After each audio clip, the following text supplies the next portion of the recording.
Alhamdulillahilladzi bini'matihi tatimmu shalihat.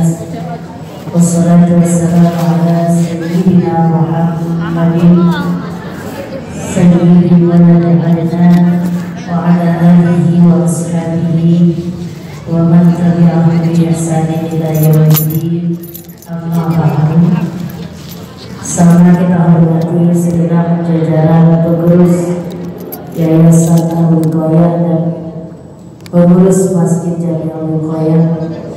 Sama kita hormati Ketua Majelis Taklim Ummahat Masjid Jami Al-Wiqayah Mukarramah Ibu Ustazah Hajjah Maimunah Halim, sarjana agama, dan seluruh jajaran pengurus, para ustazah, para pimpinan majelis taklim yang hadir menghiasi majelis di pagi hari ini.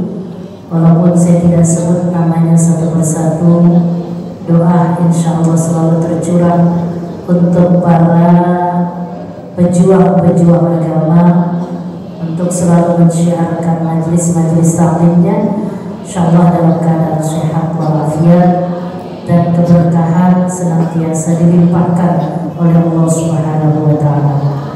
Seluruh jamaah yang insya Allah diberkahi oleh Allah Subhanahu wa Ta'ala. Hari ini kembali kita lanjutkan kaji kita. Sedianya Rabu ketiga, karena ibu pada balapan karung ya.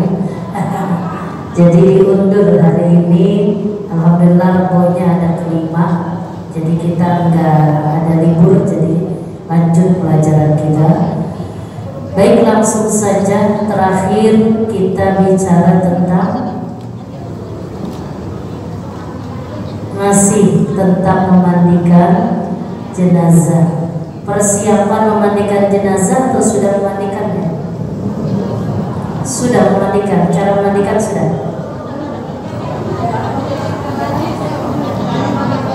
Baru nyiapin ya, baru nyiapin persiapannya baru ya. Iya. Berarti tata cara memandikannya belum ya. Baik, saya ulas kembali pertemuan kita bulan lalu. Ada beberapa poin yang harus dipersiapkan saat kita akan memandikan jenazah. Di antaranya, pilih tempat yang sepi, yang tidak banyak orang bisa tonton pada saat prosesi pemandian. Jadi diharapkan yang terlibat di dalam prosesi memandikan hanya orang-orang yang punya kepentingan. Jadi kalaupun keluarga, kalau cuma ngeliatin doang, jangan dikasih. Jadi yang terlibat langsung itu yang kita hadirkan pada saat prosesi pemandian. Kenapa? Khawatir ada hal-hal yang kurang baik terjadi pada saat memandikan, nanti jadi fitnah. Jadi diusahakan nih ibu-ibu yang udah ngaji berarti paham, jangan ditonton pada saat ada orang yang lagi mandiin. Kedua, tempatnya apa? Agak tinggi. Kalau kita sekarang udah ada tempat mandiin ya, itu sudah lebih dari cukup. Kemudian juga berikutnya hadapkan posisinya ke kepalanya lebih tinggi ya, ditaruhin ada bantalan-bantalan itu ya, biar memudahkan proses memandikannya. Kemudian dihadapkan ke kiblat. Ini yang kita bicarain kalau memungkinkan ya. Kalau rumahnya kebetulan sempit, nggak bisa ngadep kiblat, ya udah kemana aja terserah. Ini diupayain kalau memang kondisinya memungkinkan. Terus kalau di luar rumah, atasnya dipakein ya auban, tutupan, entah apa namanya, terpal atau tenda. Jadi jangan langsung terlihat ke langit ya, karena nggak boleh makruh hukumnya. Saya masih banyak lihat atas atasnya nggak pakai auban, Bu. Ya banyak yang saya masih lihat. Belum lama saya persis lewat sampingnya ke Bogor itu ada tadi di pinggir jalan, jadi mandiin dia, atasnya langsung ke langit. Jadi kalau bahasa kitab kita makruh hukumnya, ya. Jadi pakai aub-auban. Kemudian apa lagi? Oh iya, dipasangin stanggi ya, buhur wangi-wangian.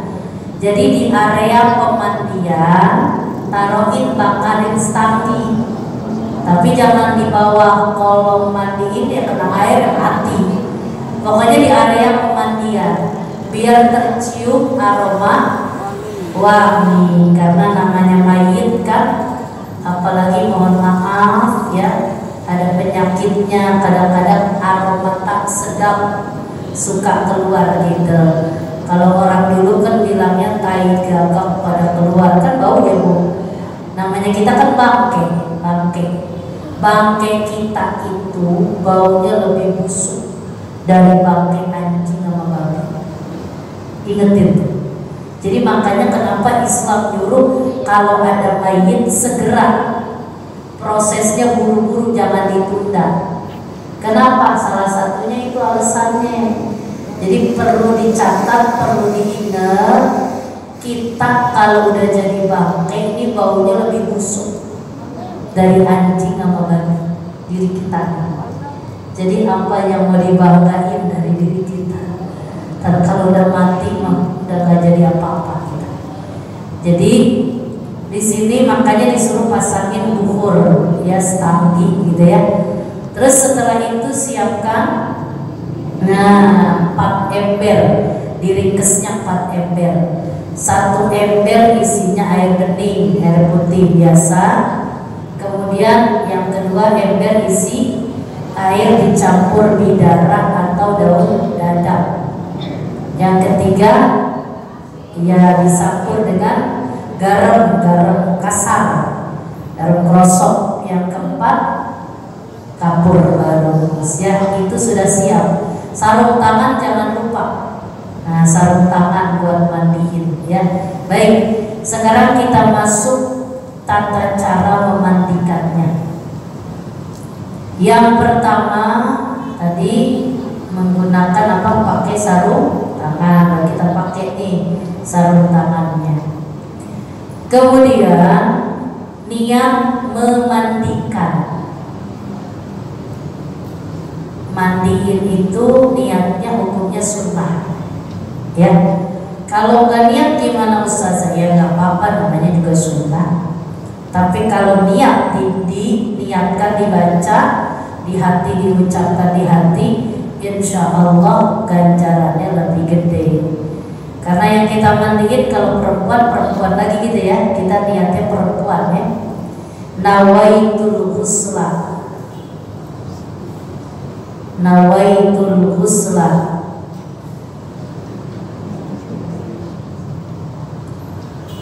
an hadhil janazati, an hadhil janazati, atau an hadhil mayyitati boleh ya, boleh an hadhil mayyitati, janazati sama. Fardhan lillahi ta'ala. Yang niat siapa ya? Iya, yang mandiin. Masa mayit pulang lagi gitu ya? Langsung kabur gitu ya. Nawaitul ghusla an hadhil janazati atau an hadhil mayyitati fardhan lillahi ta'ala. Di hati pakai bahasa jaga karsa, saya niat memandikan mayit ini fardu karena Allah Ta'ala. Jadi kalau ibu mandiin, kalau lanang mah an hadhil mayyiti gitu. Kalau lanang yang kita mandiin nawaitul ghusla an hadhil mayyiti binti fardhon lillahi ta'ala. Kalau yang dimandiinnya laki, kalau di sini laki sama laki, apa laki mau perempuan laki atau perempuan perempuan? Dilakukan kita mandiin laki ya. Kali suami sendiri ya, kalau buat suami sendiri paling cuma nyemokin, nggak mungkin mandiin dari awal kan, pasti ada penanggung jawabnya. Ya kalau ibu udah serahin mah ibu gak usah daripada ntar mulutnya begini nangis. Lagi di situ yang mandiin ada orang laki, bukan mahram kita. Senggol gimana? Repot juga ya. Udah pasrahin aja, suruh bantuin aja anaknya yang laki gitu. Kita mah dalam suasana berduka, lagi juga kan kita mulai indah. Ya kan ada tahdid. Kalau perempuan kan habis ditinggal mati ada tahdid, ada batasan. Nah, itu kan kayak gitu kan banyak orang laki. Nanti jadi fitnah. Apalagi ibu meweknya depan orang laki lah, doang kan. Iya mengklok udah di pundaknya ya, jadi dosa ya. Nauzubillah ya. Dan yang begitu-begitu kita hindari gitu loh Bu ya. Jadi tadi kalau ditanya yang laki kalau mandiin begitu niatnya, nawaitul ghusla an hadal mayyiti fardhon lillahi. Saya niat memandikan mayit ini fardu karena Allah. Habis itu dicebokin apa diistinjain sambil niat ya, niat nyebokin ya. Jadi begitu air jatuh tadi, air dulu jatuh, kita niat dicebokin dulu, diistinjain sampai bersih. Makanya tadi kan waktu proses baru meninggal perutnya kita taruhin sesuatu yang berat ya, biar nanti keluarnya kotoran lebih mudah. Jadi sambil dicebokin nanti perutnya diurut-urut gitu biar keluar kotorannya, tekan-tekan ya pelan-pelan. Jangan kayak gitu mulut orang hidup, biar dikencengin gitu jangan. Sebab dia baru habis putus ruh, sakitnya luar biasa. Karena Nabi Idris alaihissalam pernah minta ke Allah dicabut ruhnya sama malaikat Azrail. Kata dia rasa sakitnya kayak binatang dikulitin, kayak kulit kita dikeset dari badan kita. Sakitnya luar biasa. Itu Nabi loh. Nabi Idris alaihissalam Nabi. Itu Nabi kata malaikat Azrail, bukan Israil, Azrail bil fathil ain. Jadi yang benar Israil itu bukan Israil, Azrail. Jadi fathah ainnya. Cuman di kampung kita udah biasa Israil, karena nyanyiannya juga bilang Israil datang. Jadi yang benar Azrail. Jadi kata Nabi Allah Idris alaihissalam ketika minta, ada beberapa permintaan. Salah satunya Nabi Idris minta dicabut nyawanya. Kayak gimana sih rasanya? Begitu dicabut, ini kan kuasa Allah, nyambut hidupin lagi kuasa Allah. Rasa sakitnya tuh kayak kulit dikeset, dipisahin dari dagingnya. Itu yang dirasain oleh Nabi Allah Idris alaihissalam. Kata malaikat Azrail, itu yang aku cabut Nabi semudah-mudahnya, sepelan-pelannya nyambut nyawa segitu sampai kayak di kulit dilepas dari daging. Bagaimana kalau model-model kita? Jadi makanya orang mandiin nengkatnya juga jangan kenceng-kenceng. Ini orangnya harusnya telaten, orangnya benar-benar paham ilmu. Jadi jangan tekan kenceng. Jangan kata tangan kita yang bersentuh sama kulit dia, netesnya air aja ke kulit dia, itu luar biasa rasa sakit yang dia rasakan. Kan dia bilang kalau kita dengar nih, jangan kenceng-kenceng, saya lagi kesakitan habis putus putus kok. Nah, jadi makanya pelan-pelan diurut-urut sambil dicebokin, diistinjain sampai bersih, nggak ada lagi kotoran yang keluar dari dia punya kemaluan, begitu ya. Beres dicebokin, berarti sarung tangan yang dipakai dilepas, ganti lagi, ya, karena kan tadi udah kena, iya kan udah ya dibersihin. Kalau mau dipakai sabun silahkan, itu mah teknis ya. Berarti kita pakai air yang mana dicebokinnya? Yang bersih tadi yang pertama ya, buat yang bersih. Udah bersih, udah dicebokin ya, lubang-lubang juga ya, lubang-lubang tuh dibersihin semua. Setelah cebok rapi, udah bersih, lubang-lubang dan tuh hidungnya, telinganya, begitu bersihin dulu. Ya, kuku-kukunya ya. Nanti ada babnya kuku kalau panjang disuruh guntingin. Kuku mayit dipanjang, guntingin, diguntingin. Nanti copotan kukunya itu nggak boleh dibuang, disertakan, nanti diselipin di kain kafannya, gitu ya. Jadi makanya lagi hidup jangan merah kuku, ntar nyusahin yang mandiin. Iya, jangan nih kadang-kadang potong kuku, yang lain dipotong disisain kelingking dua. Orang pengajian jangan merah kuku, jangan dibiasain gitu. Emang nggak boleh, ya, nggak boleh. Kita disuruhnya sunnah ikutin Nabi, kukunya jangan dipanjangin. Ya, saya kadang-kadang lihat orang pengajian itu, saya pengen bawain gunting kuku aja.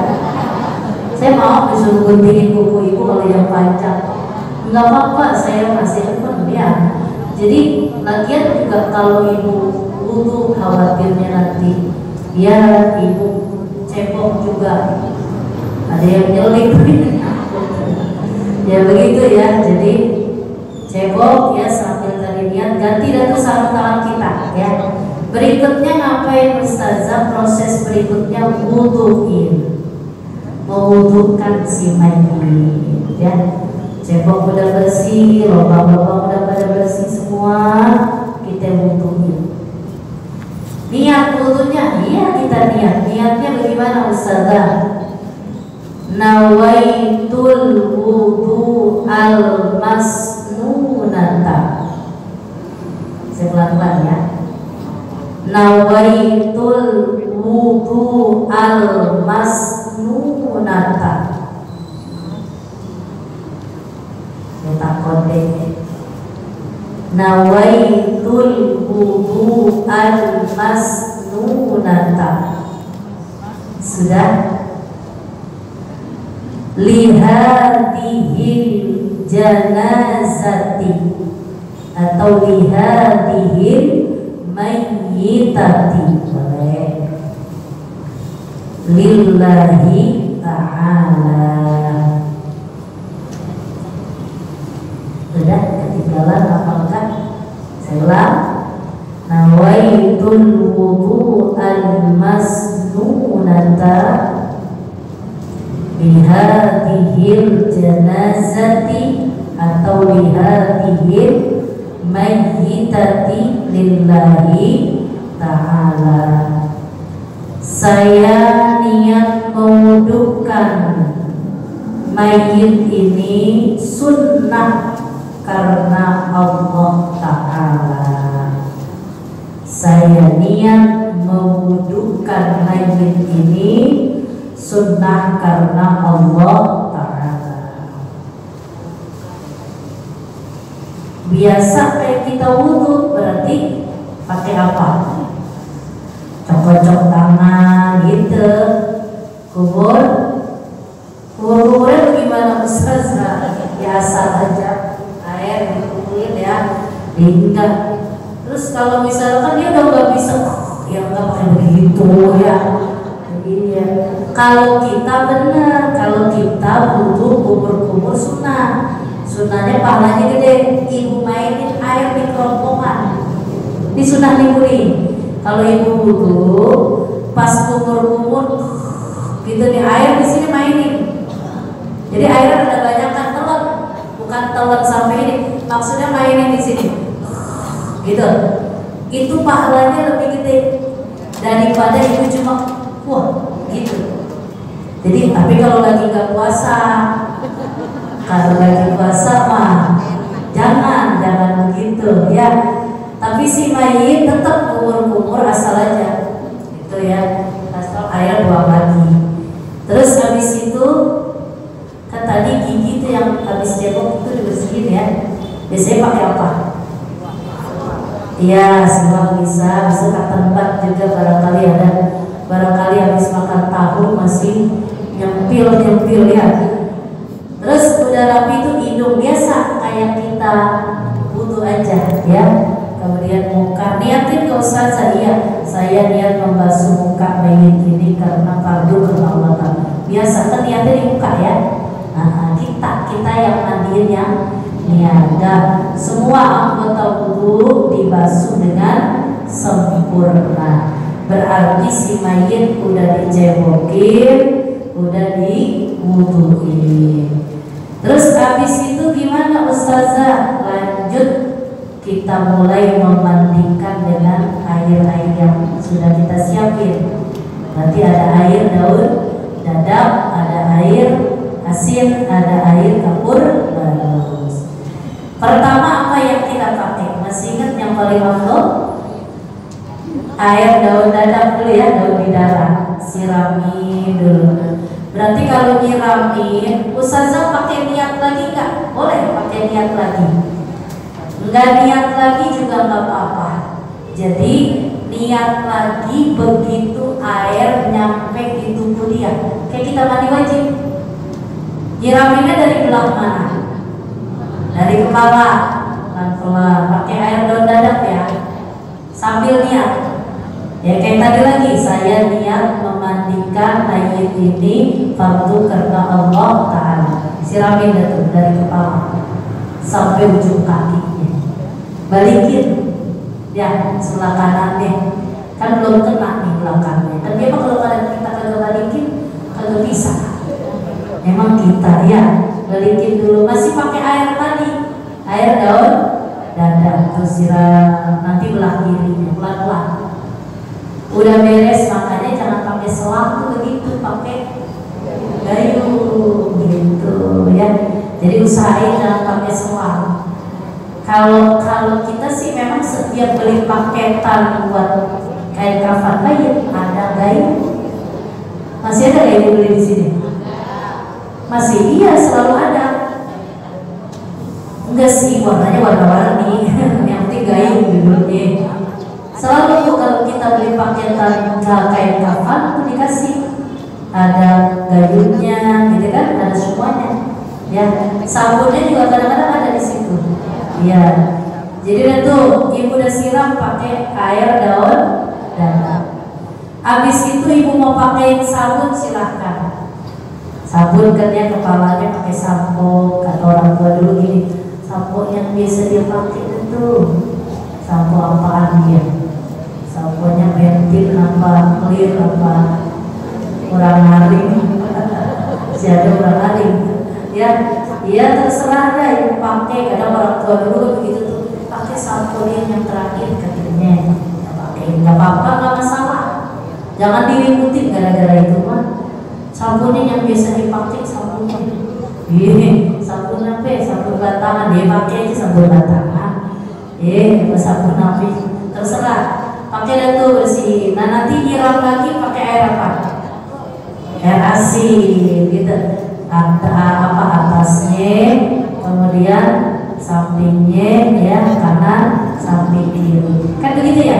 Dan air daun dadap, air asin, air daun dadap, air asin gitu kan? Selang-sering ya. Sampai habis 2 ember itu dulu. Udah beres tuh ya. Rambut kalau rontok pada saat memandikan, kelihatan sama kita yang mandiin, ambil, jangan dibiarin ke bawah air. Kalau kita lihat ya, rontokan rambut kita simpan. Termasuk tadi kalau kuku diguntingin, nanti selipit bersama dengan kain kafannya, begitu ya. Jangan dibiarin. Nah terus udah beres, udah habis tuh air daun dadap sama air asin habis, baru terakhir ngewangiinnya pakai air kapur baru sampai habis tuh. Embernya dong, embernya gede banget, lama habis nih. Ya, yang sedang aja buat kita buat nyuci tuh, ya. Nah, udah beres dah tuh, disisirin rambutnya ya Bu. Tadi udah rapi semua disisirin. Kalau rambutnya panjang dibagi 3, ke kanan 1, ke kiri 1, tengah 1, jadi bisa ya begitu tuh. Ya kalau rambutnya panjang, kalau rambutnya semeter mah nggak bisa ya. Udah baik, terakhir tadi pakai air kapur bagus. Nah di situ Ustazah diapain? Berarti pada saat prosesi memandikan yang lain pada ngapain? Yang gak ikut mandiin? Iya, tapi jangan dekat area pemandian. Ibu mah di dalam rumah yang meninggal aja, kamar kayak gitu, jangan duduk samping-sampingan orang mati. Ini bang Bulo, ada bang Udin gitu tengah-tengah gitu, baca Yasin, jangan, nggak boleh. Kita orang perempuan suaranya nggak boleh di situ ada orang laki yang bukan makhluk kita. Ya, jadi di mana tempatnya kita di dalam dan seluruh perempuan, kelompokan perempuan gitu. Jadi jangan ngobrol. Makanya ada istilah bulan lalu ibu itu tadi yang tanya, kenapa kalau kita datang takziah ada yang lagi dimandiin kita nggak boleh pulang, gitu kan? Ya salah satunya itu bantuin dah, dia lagi sakit banget. Jadi kalau dia kedengeran omongan dia, kan dia nggak kemana-mana, gue lagi di situ ngeliatin ruhnya. Dia bilang apa? Jangan sakit-sakit, saya sakit banget ini. Nah kita orang yang sayang sama dia, yang cinta sama dia, ringankan rasa sakit dia dengan cara baca-baca Al-Quran. Kita kumpul, makanya jangan pulang begitu maksudnya. Ya, bantu agar prosesinya jangan terlalu sakit buat dia begitu. Ya, jadi selepas itu Darapi tadi dimandiin, dielak pelan-pelan. Kata orang Betawi dipetel, nanti dipetel. Petel dia pengen dipetel, bukan ketan. Kalau ketan diapain? Dibersihin, maksud dilap. Kayak kita habis mandi pakai anduk, dipetel, dilapin biar bersih tuh. Bawah tempat mandinya juga dibersihin aja, mau pakai lap atau apa gitu ya biar kering. Dan udah beres semua, sendinya dilemesin lagi, tangannya digituin lagi kayak waktu itu pertama sendi-sendinya. Terus kakinya juga gitu pelan-pelan, tapi di bawah jangan sampai kelihatan auratnya, sebab nggak boleh, walaupun sesama perempuan kan aurat besarnya maka boleh kelihatan. Nah beres, setelah itu diapain? Sumpel lubang duburnya, lubang kemaluannya sumpel sama apa? Kapas gitu loh, biar nggak ada lagi yang keluar gitu, disumpel, masukin ke atas. Ustazah kalau udah disumpel, udah dirapi, dicebokin, tadi udah rapi prosesnya, yang keluar lagi gimana? Cukup dicebokin aja. Kalau diwuduin lagi boleh, nggak apa-apa. Nggak diwuduin lagi juga nggak apa-apa. Jadi nggak usah dimandiin ulang lagi. Ya kesianan kalau teradem itu dia, berdinginan ya. Jadi nggak apa-apa kalau keluar lagi. Mohon maaf, kadang-kadang ada yang memang dizahirkan keluar lagi kotorannya. Katanya tukang yang mandiin tadi perasaan bersih banget. Ternyata ini Allah punya kuasa ya. Keluar lagi, udah cebokin lagi. Cebokin lagi, mau diwuduin lagi silahkan. Wuduin lagi dah, nggak usah dimandiin lagi. Ustazah keluar lagi, cebokin lagi. Ceritanya disumpel dah tuh, udah gak keluar lagi umpama. Terus di tempat pemandian itu pakein sempaknya, celananya.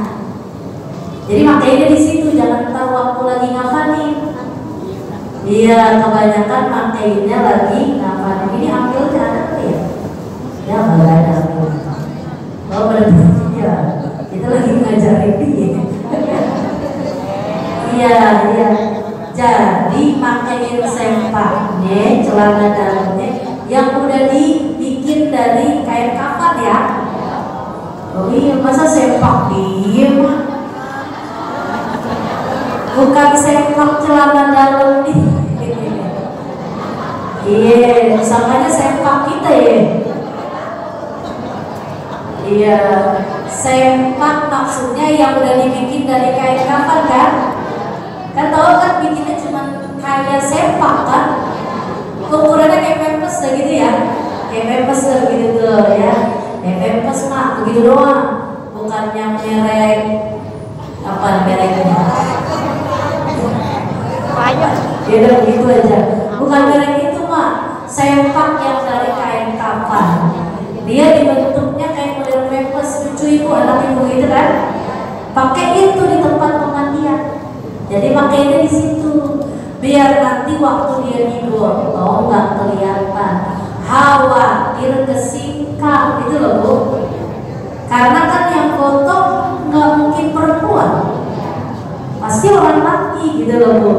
Nah kalau kan kalau dia yang gotong berarti dalam keadaan aurat besarnya udah ada aling-alingannya gitu. Ya kan kalau gotong ke bawah berarti nggak pakai apa-apa, atasnya doang yang ketutup, paham ya? Ntar bilangin soalnya ambilnya di sini banyak ada nih ya, lagi pada ada acara ya. Baik, begitu paham ya bu? Dah, berarti mandiinnya udah beres ya. Ingat saya kasih catatan, kalau kita lakukan proses itu semua dengan sempurna, maka pastikan yang mandiin dapat rahmat dan ampunan besar, yang dimandiin juga dapat rahmat dan ampunan besar. Karena kata Nabi Shallallahu Alaihi Wasallam, man ghassala mayyitan, man ghassala mayyitan, siapa orang yang memandikan mayit. Jadi siapa orang yang mandiin, ini enggak terhitung, enggak keperintah sama ambil doang. Berarti orang-orang yang paham tata cara memandikan, kemudian dia memandikan mayit, wa katama aibahu, kemudian dia sembunyikan aib-aibnya si mayit, wa katama aibahu, dia sembunyikan aibnya mayit. Ghafarallahu lahu dzunubahu,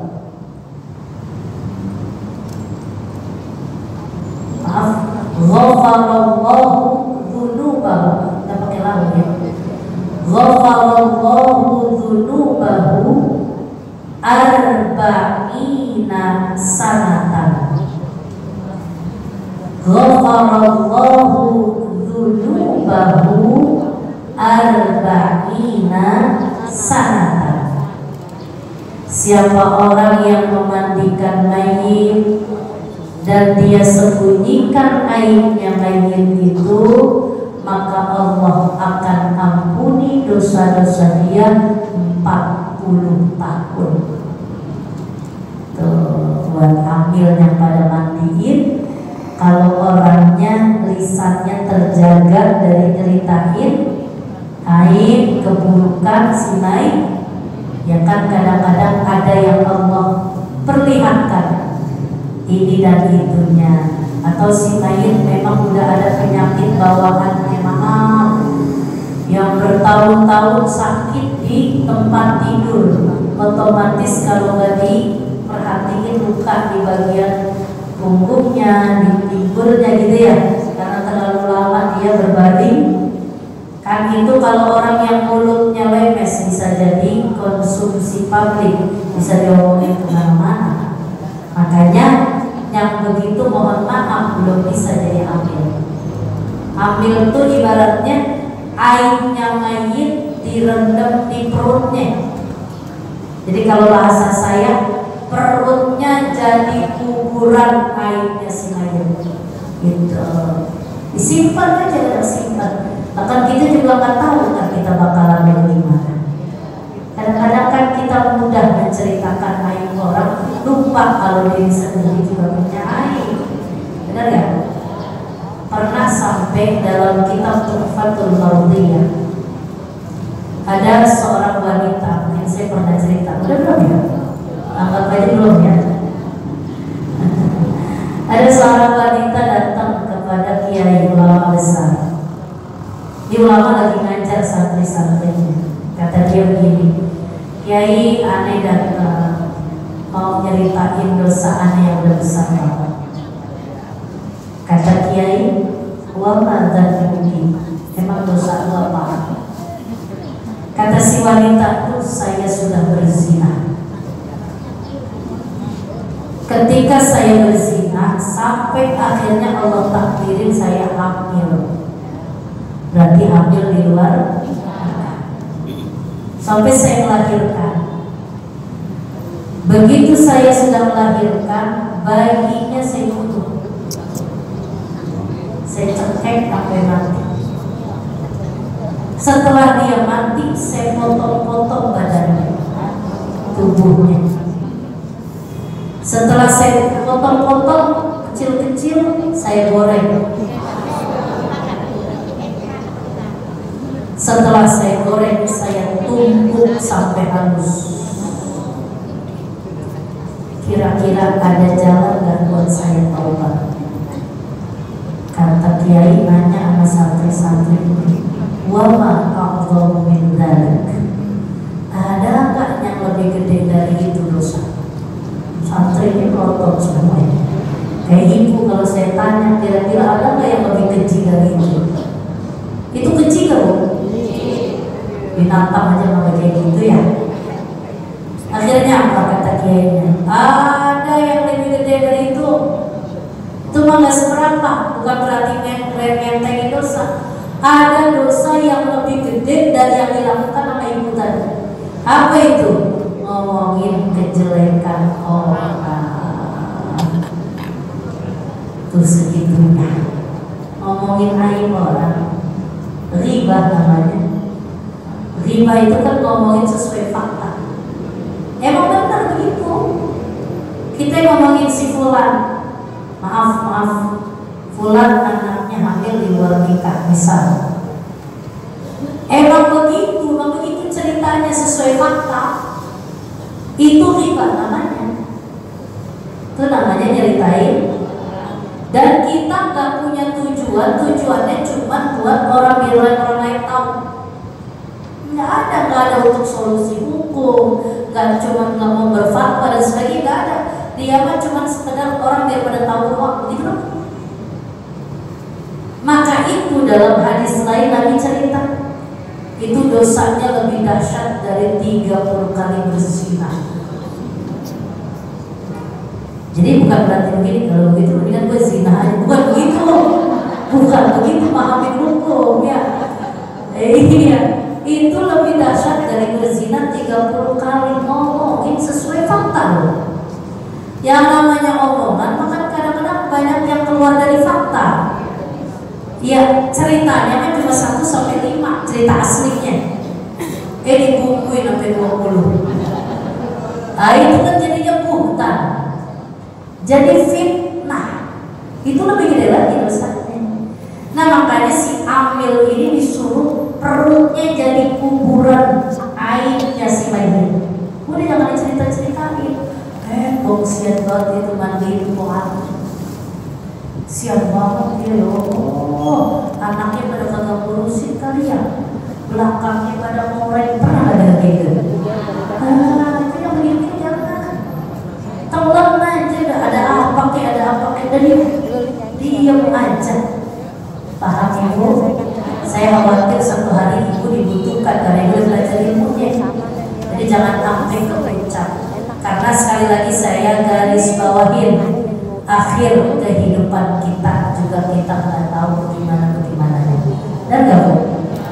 Jangan kita sangka diri kita benar, belum tentu butuhnya. Yang benar luarnya, kalau hatinya ada penyakit ini kan ribet juga urusan. Ya, nah itu dia. Terus juga Nabi perintah udhkuru mahasina mautakum, sebut yang baik-baik dari si mayit. Ceritanya cakep-cakep aja, ya. Ceritanya cakep-cakep, walaupun emang gak cakep ceritanya. Abang anu mati, mancing, sama rambutmu, ini urusan dia Allah. Jadi kalau kita sebut begitu juga kesian, ya Allah tahu pekerjaan dia, Allah nggak tahu, urusan dia, Islam itu mah dia Allah. Kita mah ngambil pelajaran aja. Mudah-mudahan anak cucu kita kagak begitu kan, begitu ya. Jadi waqufu an masawihim, jangan tahan, jangan ditakin keaiban si mayit. Ya, jadi ini penutup dari kajian tentang tata cara memandikan mayit. Ada yang mau ditanyain dulu, silakan. Ya. Assalamualaikum warahmatullahi wabarakatuh.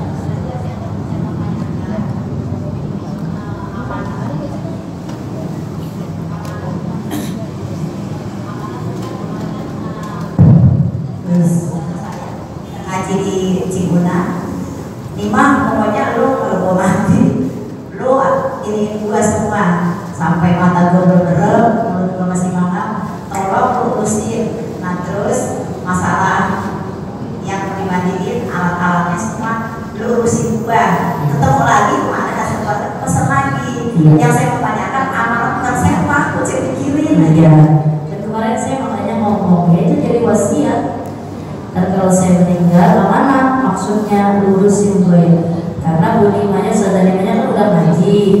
Beliau juga diterima pada saya, pesannya ada saya soalnya.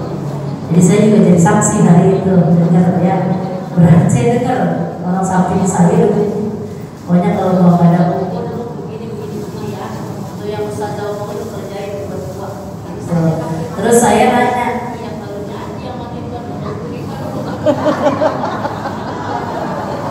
dia ketawa ya, iya yang penting dia udah sampein, paling tidak ada anak turunannya di situ yang ada saudaranya yang dia tahu persis. Makanya saya menyampaikan kayak gini biar sesama kita saling mengingatkan gitu loh. Ya, ibu misalnya takziah nih ke teman ibu, iya datang juga. Tapi bagus ada ya. Gitu, kita udah belajar gitu. Ya namanya perutnya tuh pakein anu gitu, ibu ya. Jadi tujuannya biar kita saling mengingatkan satu lain. Apa jadi amanat gitu? Enggak apa-apa, kan kebaikan yang dipesannya. Ya ada saya saksi ini amanat ya. Ya ada lagi? Ya baik.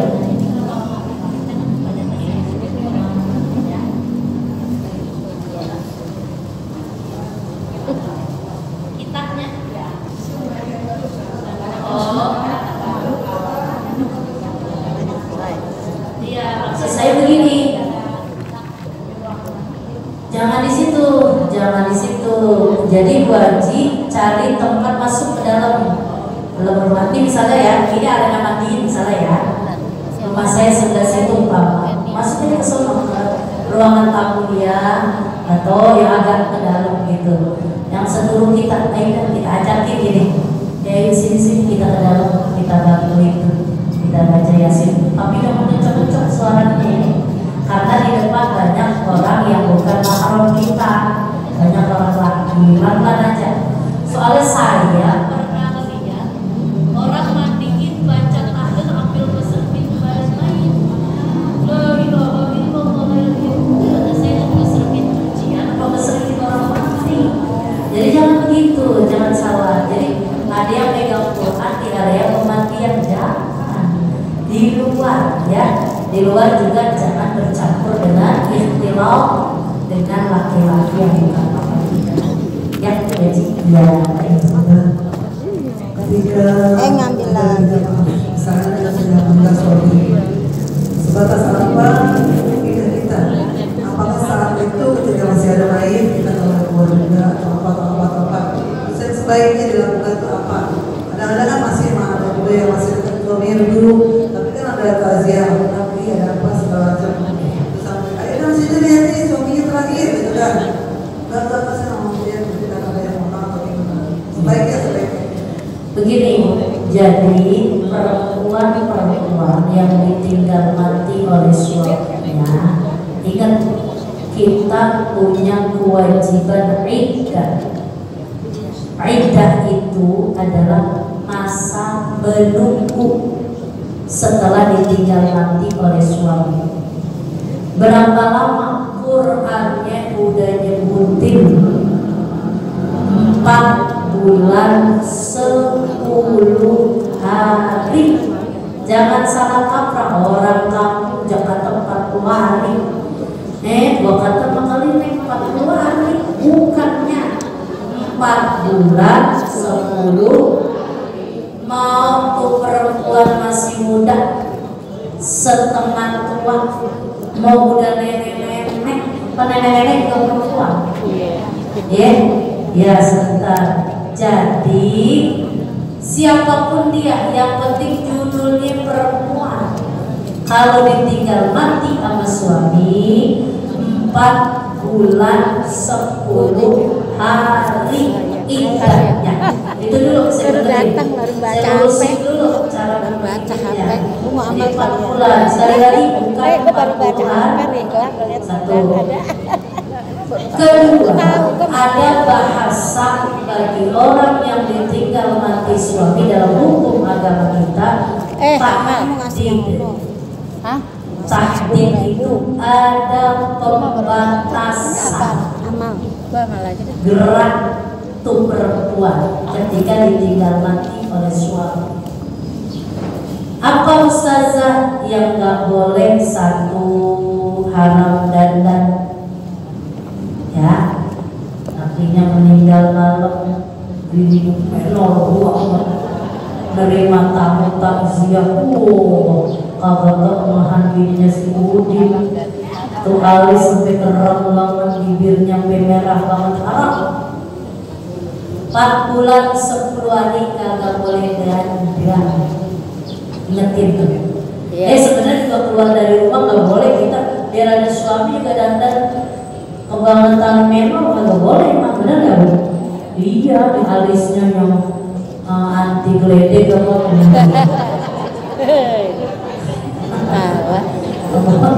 Haram, ada suami juga nggak boleh. Nih gua keluar ngaji kemarin nih, pakai alis sampai aku nih bulu matanya tuh yang kayak talang air, bibirnya sampai susah ngikep saking medoknya nih. Gak boleh, haram. Itu ibu dandan begitu boleh depan laki doang. Itu, jadi kalau ibu keluar menor begitu, maaf ini bicara hidup dulu, hidup deh. Dan kata mati hidup gak boleh. Kondangan dandan kayak begitu dosa. Kalau lakinya bininya dandan begitu, laki kagak ngaruh-ngaruh, lakinya dayus namanya. Haram syurga, nyumbau syurga buat suami yang begitu. Malah laki saya yang nyuruh, mah dandan yang minum, bercakapan dikit. Terus udah mobilnya saya anu cakep ya, lakinya kagak ngerti urusan itu. Nggak boleh, karena aku ibu kita pucet keluar dari rumah, pucet kayak orang sakit, itu lebih baik. Kan Ustazah saya keluar nih, saya biasa pakai yang gitu. Saya keluar gak pakai begitu, lu sakit gitu, lu sakit. Itu lebih baik. Ini hukum agama nih ya. Saya ngomonginnya hukum ya, hukum yang saya ngomongin. Nah, sekarang suami nggak ada tahdid. Jadi 4 bulan 10 hari ibu jangan dandan yang gitu tuh. Iya. Terus ibu nggak boleh nerima. Sebenarnya lagi hidup juga nggak boleh nerima laki-laki yang bukan mahramnya kecuali ditemenin sama mahram kita. Boleh. Itu bu, boleh ketemu laki-laki. Jadi jangan sampai begini bu. Ibu siapa namanya? Di kamar aja. Mama, ada saudara mama, ada enggak? Mama lagi tidak, bukan begitu juga. Besok di kamar itu enggak. Maksudnya ibu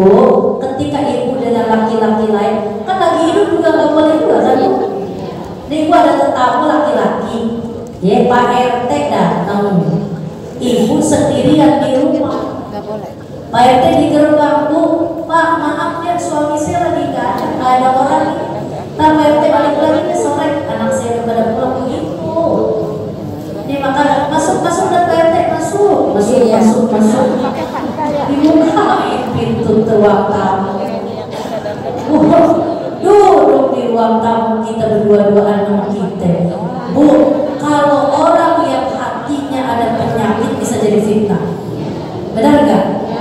Iya, itu nggak boleh sebenarnya hukum agama. Apalagi nggak ada suami juga nggak boleh. Gitu. Jadi kalau keluar di masih utek-utekan dalam rumah masih boleh. Yang nggak boleh ibu keluar dari rumah. Tuh, kalau suami meninggal dunia keluar dari rumah juga nggak boleh 4 bulan 10 hari. Kalau wajib, iya wajib. Iya, ada ayatnya. Walladzina yatawaffawna minkum di juz 2 ayat berapa sih? Pokoknya nggak boleh keluar rumah. Ustazah kalau ngaji misal rumah saya di Solo seberang sana, di Wikoya di sini nggak boleh. Saya ngaji dengerin aja dari rumah saya begitu. Kecuali di rumah ibu nempel nih dari satu mau Wikoya. Paman di masjid, tuh rumah ibu situ tuh. Nah ibu keluar dari bapak itu satu rumah. Itu yang nggak boleh keluar dari rumah. Ini dipegang dulu bahasa ini. Jadi ngaji juga nggak boleh. Ngajar ustazah kan saya guru. Jadi gimana? Kan guru bukan kita doang. Oh gitu, nggak boleh Kita juga doang aja. guru. Murid kita libur juga ada. Kalau mau ngajar, mohon maaf saya lagi nikah, tolong dicari aja murid 4 kita bulan juga dong. gantinya. Kan kita ngajarnya cuma setiap bulan. Ya tempat-tempat yang Iya, masih kita nggak boleh pengertian ngajar. jamaah Kita ikutin. libur juga dong. Ya kan Nggak itu nyalain. 4 bulan 10 hari doang. Kan udah bisa. Begitu. Tuh.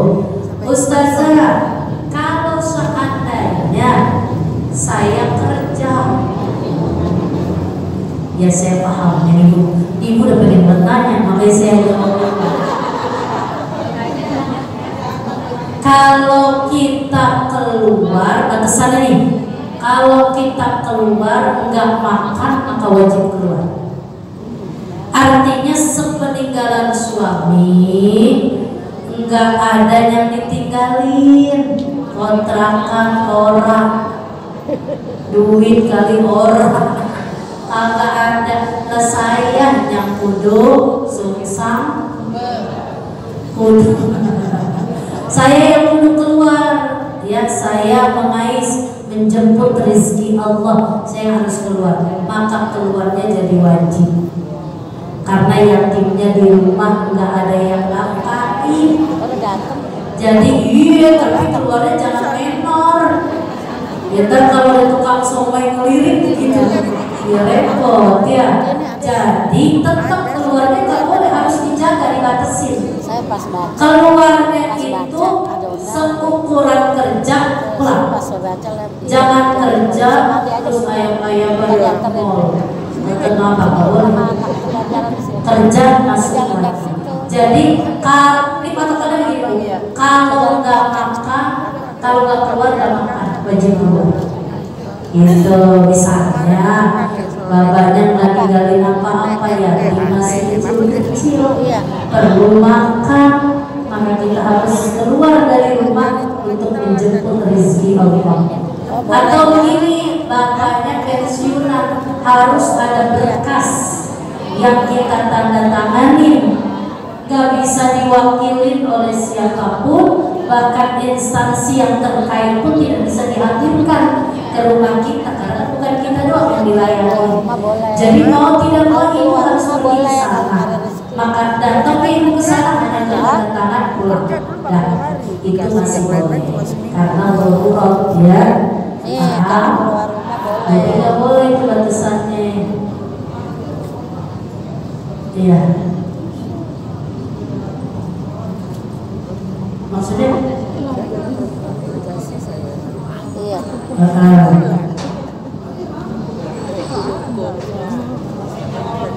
Oh iya kalau Iya.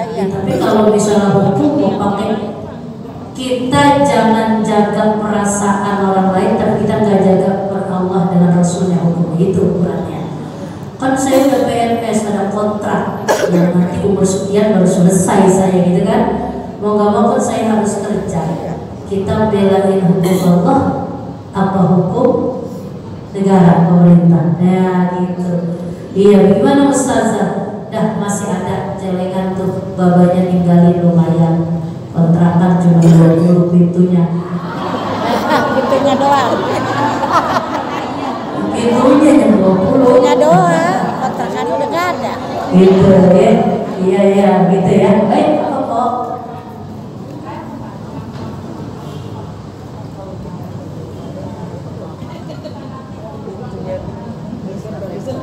Ayo ya. Ya, pertanyaannya bagus.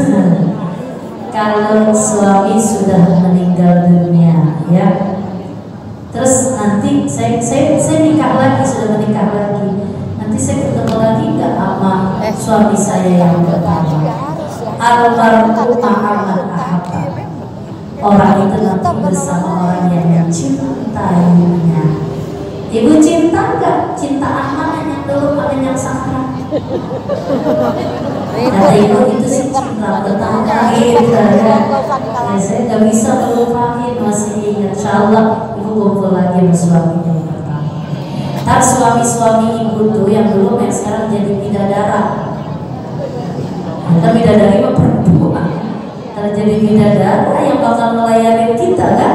Dia bersama kita di surga. Pokoknya kita akan bersama orang yang kita cintai begitu. Cintanya karena Allah dan Rasulnya gitu.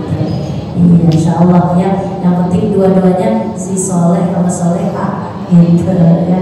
Itu ya Bu. Ya. Baik lagi. Sebentar ya.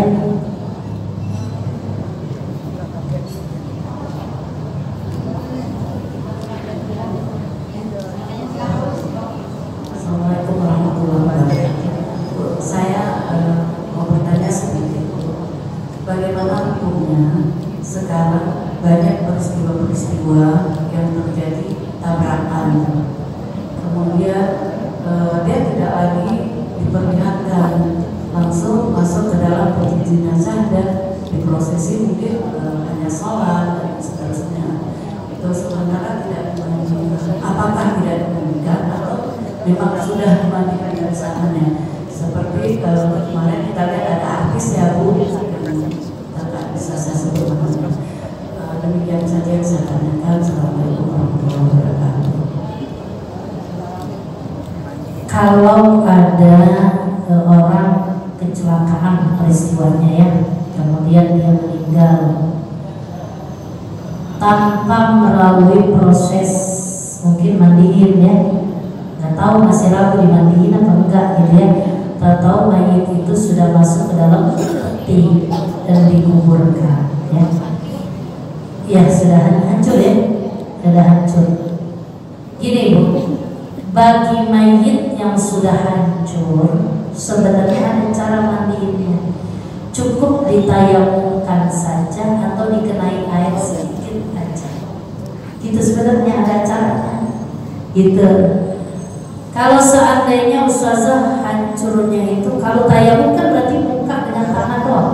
Gimana? Gitu. Muka dengan tangan doang. Nah, kalau nggak mungkin saya ditayamumin mukanya, palanya udah nggak tahu mental kemana. Jadi nggak ada mukanya, ya palanya mental. Gimana tuh Ustazah? Ya udah kenain air aja yang bisa dikenain air, walaupun sedikit. Jadi tetap dimandikan, tetap wajib dimandikan. Tapi kalau tiba-tiba sudah di peti gimana? Ditanggung jawab dia, yang ngurusin dia itu jenazah. Iya.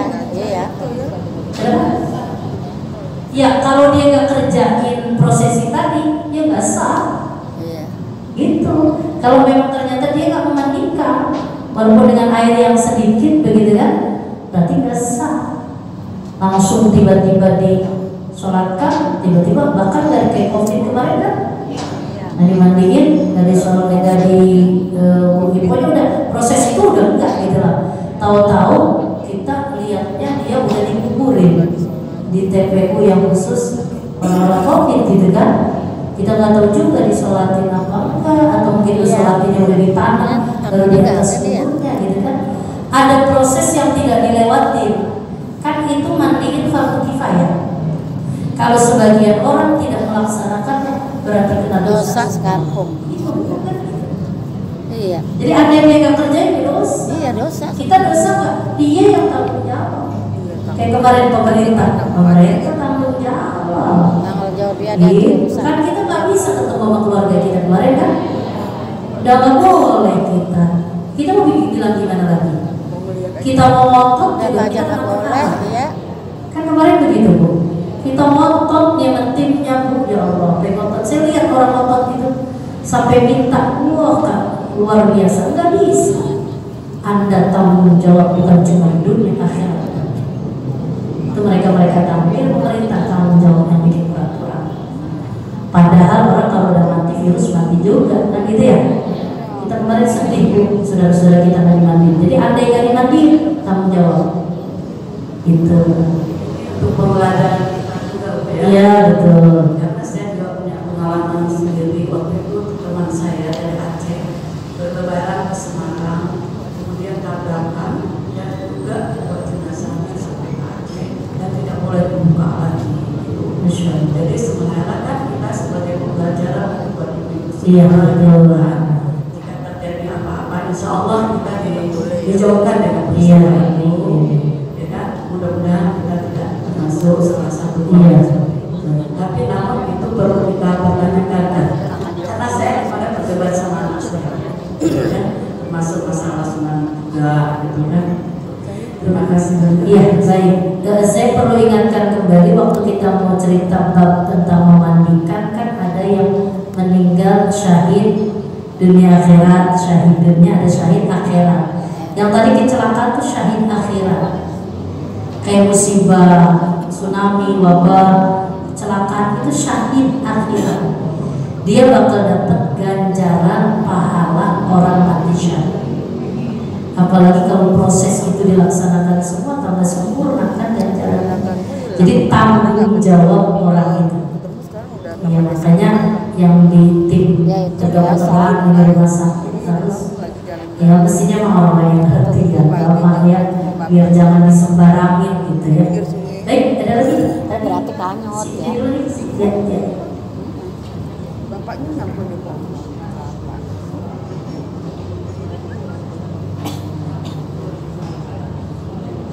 Kadang-kadang orang lagi diam aja tabrak. Assalamualaikum Ustazah. Ada seorang bapak yang saja dia meninggal, terus dia mau dibawanya ke masjid, terus anak-anaknya melewati bawa pengobatannya, tolongin. Itu emang gimana Ustazah? Boleh atau tidak gitu? Itu adat ya Bu ya. Kalau nggak salah nih orang Sunda ya. Sunda Jawa juga gitu ya. Sudah nggak? Udah kurbannya. Jadi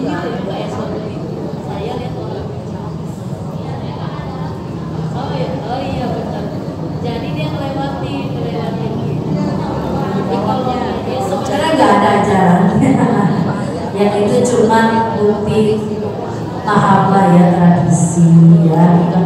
Kenapa? Iya. Iya. Suruh lewatin ya. Oh dia dulu dimasuk. Iya, dia sebenarnya ada aja tradisi. Tidak masuk kok. Biar nggak keingetan. Tapi buktinya keingetan nggak? Kan bahasa keingetan dari hati. Apalagi orang yang sejak kecil bersama kita, gitu kan? Jadi tradisi aja. Nggak apa-apa, nggak masalah. Kan itu juga nggak melanggar hukum. Iya gitu, dia cuma lewat kolongnya doang. Cuma dia pegel aja. Namanya itu pemakaian. Gitu ya. Baik, ya sini dulu sebentar. Ada dua pertanyaan Ustazah. Yang pertama, bagaimana tata cara memandikan anggota tubuh yang sudah diamputasi sementara orangnya masih hidup? Yang kedua, apabila memandikan bayi yang kedua masih di bawah umur 3 bulan, itu tata caranya, pengkafanannya bagaimana? Terima kasih. Baik, Ini pertanyaan di awal kita bicara memandikan ya. Pertama, bagian anggota yang terputus dari badannya itu kalau menurut hukum nggak usah diapa-apain, cukup dikuburin aja. Iya, ini kalau menurut hukumnya aslinya ya, karena kalau disolatin lah orang yang masih hidup, lihatnya gimana? Soli sepotong kakinya doang gitu. Jadi nggak usah gitu, langsung aja gitu. Nah, tapi sunnahnya, sunnah kita bicara sunnah, umpama kakinya yang dipotong, ambil aja kain kafan seukuran dia, masukin kakinya, langsung kuburin kita satu ya. Kalau bayinya keguguran di bawah usia 4 bulan, berarti 3 bulan ke bawah ya, maka sama kayak tadi prosesnya. Kan itu mah masih berupa gumpalan darah ya, maka nggak diapa-apain, nggak apa-apa. Tapi kalau misalnya darahnya itu ibu lihat kalau gitu ya, kalau ibu 4 bulan ke bawah ya, ibu mau kain kafanin, mau dikuburin, sunnah hukumnya sama. Jadi cerita tadi mau bertanya itu satu jawabannya ya. Kita pernah bahas waktu di awal tentang mati syahid dan orang yang keguguran ya. Ibu masih ingat apa lupa? Apa lupa ingat? Begitu ya Kak? Ya baik. Ibu yang berkacamata ya. Ya.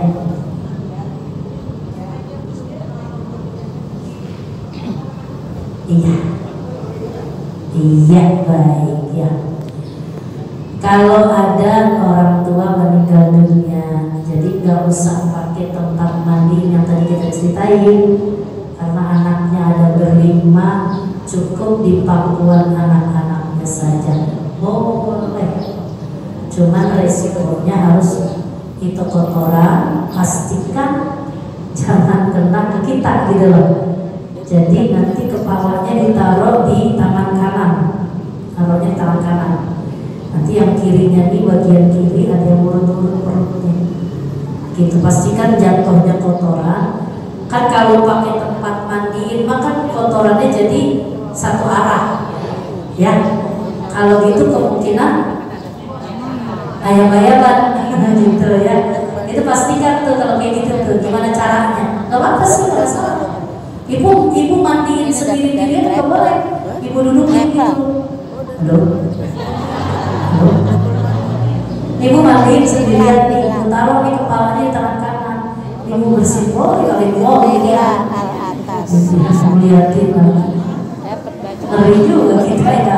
Iya, jadi boleh ya.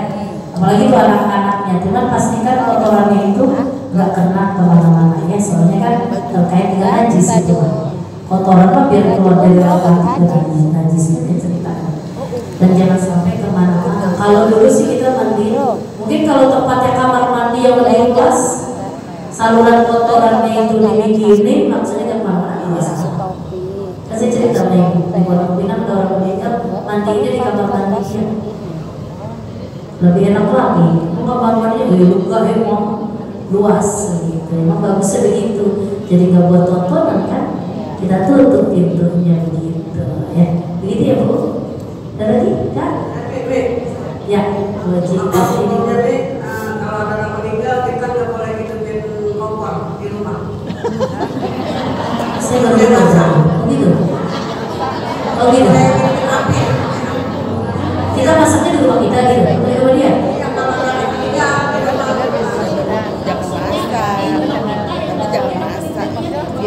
Kalau nggak kepakain aja. Iya. Orang udah pulang semua. Iya. Ada pengen makan. Apa itu? Mungkin begini kali orang tua. Ya saya ambil kesimpulannya gini. Kan itu sahibul musibah. Orang yang lagi kena kedukaan. Emang nggak boleh makanannya dari rumah dia. Disinilah fungsi tetangga takziah takziah itu kan bahasanya Tetangga mestinya ngerti. itu menghibur. Caranya si sohibul musibah tadi jangan sampai kerepotan. Jadi tuh ntar tuh nyusul tanah, ada bahasa nyusul tanah ya. Kata ntar orang pulang kuburin pada makan nggak di sini ya? Makan, Ya kecapean. masak. Jangan dia Ya. dia. Lu pulang nguburin Kan kan dia dia lagi makan dia kedukaan. kecapean. Kalau masak-masak namanya teriakan. Gitu tuh maksudnya begitu. Jadi yang punya rumah jadi gak ribet ngurusin, kan dia lagi duka. Dia duka aja kayak apa hatinya gitu loh Bu. Jangan ditambah lagi dia jadi bingung antara duka dan ria jadinya kan gitu. Jadi ambil alih ke Ya, tetangga. itu jangan. Itu yang disebut Ini takziah. jangan ngerepotin yang Jadi tetangga yang masak, jadi kita harus begitu tuh. Jadi misalnya begini, siapa? Ke tetangga kita lagi dalam kedukaan, kita handle yang masaknya. Jangan minta duit sama dia, yang minta. itu ya. Iya. Gitu, jangan gini. Dia sih masaknya di rumah dia. Oh, duit Kalau orang kampung bilang, mah sama aja itu mah. Sarannya Jadi tadi. kita yang handle begitu emang. Biasanya di RT ada gitu tuh. Yang ada duit jimpitan namanya ya. Iya. Nah, itu fungsinya ke situ. Itu maksudnya biar sohibul musibah nggak lagi mikirin urusan-urusan begitu. Jadi intinya kan takziah itu intinya. Di bawah, Ya, itu di bawah. ya. Dan kalau nggak ada air kita gimana nih? Nggak boleh masak juga. Kalau nggak ada air, oh nggak boleh hidup di kompor ya. Ya begitu intinya ya. Kita bantu tetangga kita. Walaupun dia mau pendatang, jangan begitu. Iya. Kalau tetangga kita ya tetangga, saudara kita yang paling dekat kan. Siapa yang meninggal? Pendatang. Maka pendatang Ya juga pendatang orang. juga tetangga kita Iya, juga. kita bantuin juga. Yang Oh pakai aja tuh depan rumah saya, Mbak. Pakai aja Mbak. Gitu. Kalau pada menaruh apa, naruh apa, nggak apa-apa. Ini mah bagaimana orang menaruh apa? Orang pintu gerbangnya dikunci aja. Iya kan susah orang. Gimana kalau yang meninggal ya, agama lain? itu ya, bajingan ini ya. Iya. Yang naik Tanya aja lu. Agama lain, kalau yang meninggal agama lain gimana? Kita mau tolong masakin. Apa dia nanti itu? Emang nggak ada lagi yang bisa jangan dari mayit. Kan tadi saya cerita. Iya. Kalau mayit itu jangankan dimandiin aja sakit. Apalagi dibelek-belek gitu kan. Iya. Jantungnya diambil, Iya. matanya mungkin diambil, Colek kakinya diambil. Kalau seandainya sengaja seperti itu. Iya. Tapi kalau misalnya untuk diotopsi. Kalau diotopsi berarti dikeluarkan lagi ya? Iya, Jadi otopsi kan diperiksa. Kalau untuk kebutuhan mengungkap satu hukum fakta nggak boleh dibenarkan. Biar ketahuan.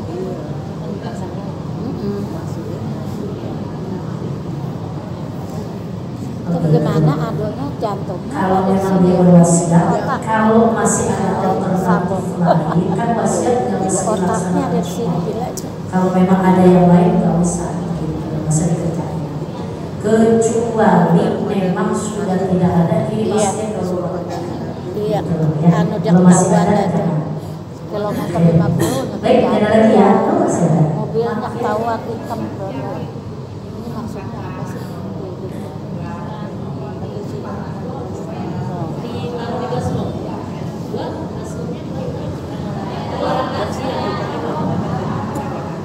Oh iya itu maksudnya ke situ. Kacang itu dan baca dulu, baca apa gitu maksudnya. Jadi jangan ngobrol. Itu maksudnya begitu.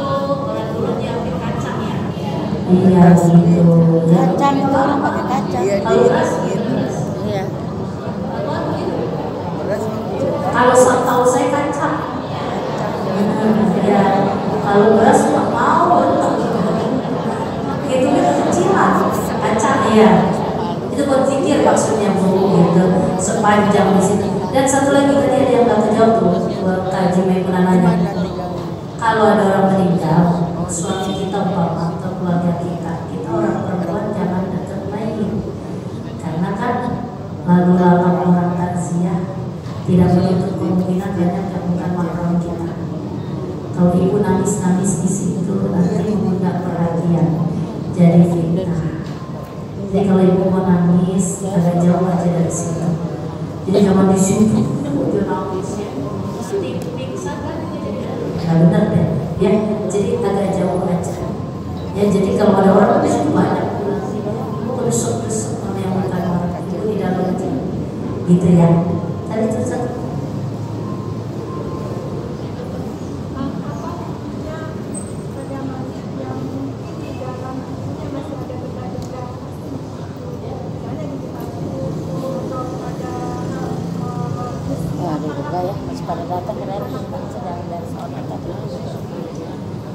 kalau di tubuh mayit ada sesuatu benda, contoh gigi palsu, atau misalnya ada pen, atau ada spiral, ya, susu, misalnya gimana Ustazah?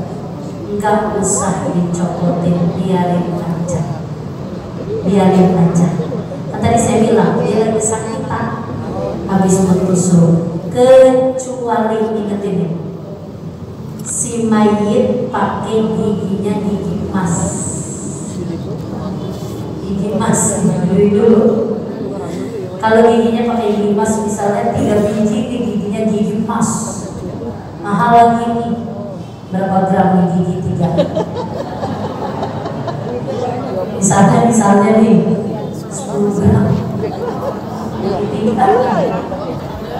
Kalau dia mati, dia punya ahli waris, berarti ini warisan.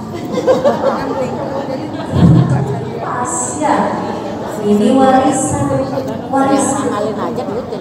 Jadi ini kesepakatan ahli waris. Kalau kata ahli warisnya kumpulin, Mak, bandar ini udah beres urusan mayit, tinggal sisanya kan. Termasuk jangan lupa emas dan gigi mak, itu kan warisan ya. Ini bagaimana gitu ya. Bapak nih ahli warisnya ada 10 orang bisa. Katanya yang 9 dia udah kesiangan lagi, dengerin aja deh, mak mau pulang ada Allah. Katanya ngantuk, nggak bisa, itu warisan. Jadi bagaimana? Kudu dicopot. Harus, karena itu warisan. Dan emak mau pergi warisan hak orang, nggak boleh. Tapi kalau kata 10 ahli warisan, udah biarin si anak, gue redo semuanya, udah nggak usah. Itu makanya ibu yang pakai gigi emas, dari binari dan nyopot. Duitnya kebanyakan. Udah lagi gigi kalau udah pada copot nggak usah dipakai-pakai, memang asalnya juga datang kemarin pada bau gigi. Ya dulu juga datang pada ompong ya. Biarin pulang kalau jauh ompong lagi mau begitu udah ceritanya. Ya, iya mak, apa mak?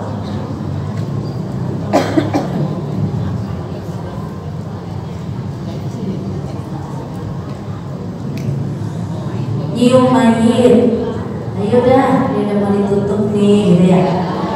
Tidak yang mau nyium-nyium, yang mati giginya, kakinya udah mau nyosor. Nggak apa-apa, lakinya nyium. Boleh, nggak batal. Mayit nggak batal, yang batal lakinya. Ya, hari lakinya mau nyium terakhir. Jangan liatin. Ibu, nggak apa-apa, laki nyium ini. Boleh, ya. Karena kan kalau bikinnya istrinya yang suaminya boleh. Ya yang batal Terakhir ya. Terus katanya lagi, Saya minta maaf aja, doa-doanya. emang apa itu Ustaz? Kalau belum udah cakep. Maksud air mata itu jangan netes, kan dia udah rapi. Kita ngomong tiba-tiba kan Ada rasa berarti kayak kalau kita sedih kan kayak kita nggak redo gitu. Jadi udah deh supaya jangan sampai netes air mata, nggak apa-apa. Kita ini udah pakai bedak gitu, mau cakep-cakep, kan kena pakai bedak lagi mak ya. Maksudnya air matanya itu di situ bisa jadi air mata meratap, nggak boleh. Kalau sekedar sedih aja ya nggak apa-apa mah ya. Jadi mau orang tua kita maafin kalau jangan sampai kena lagi kan kalau kita sedih masa nggak nangis sih gimana ya? Oh ibu kalau sedih nggak nangis bisa? Iya pasti nangis ya. Dan mantu laki boleh kan nggak apa-apa. berikutnya. Nilai itu udah mati mah udah batal. Iya, begitu ya Mak. Jadi boleh aja sebenarnya ya. Baik, sudah cukup ya. Insyaallah nanti kita lanjut lagi bulan depan bab mengkafani ya. Mudah-mudahan manfaat. Tujuannya kita mengetahui seperti ini biar saling mengingatkan satu dengan yang lainnya. Mudah-mudahan Allah senantiasa memberikan keistiqomahan agar kita terus berada di jalur ilmunya Allah dan Rasulnya, agar semua yang kita lakukan insya Allah bersumber kepada ilmu Al-Fatihah. A'udzubillahi minasyaitonir rajim. Bismillahirrahmanirrahim. Alhamdulillahi rabbil alamin arrahmanir rahim maliki yaumiddin iyyaka na'budu wa iyyaka nasta'in ihdinas siratal mustaqim siratal ladzina an'amta 'alaihim ghairil maghdubi 'alaihim waladdallin.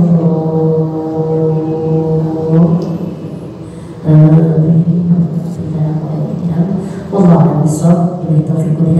Assalamualaikum warahmatullahi wabarakatuh.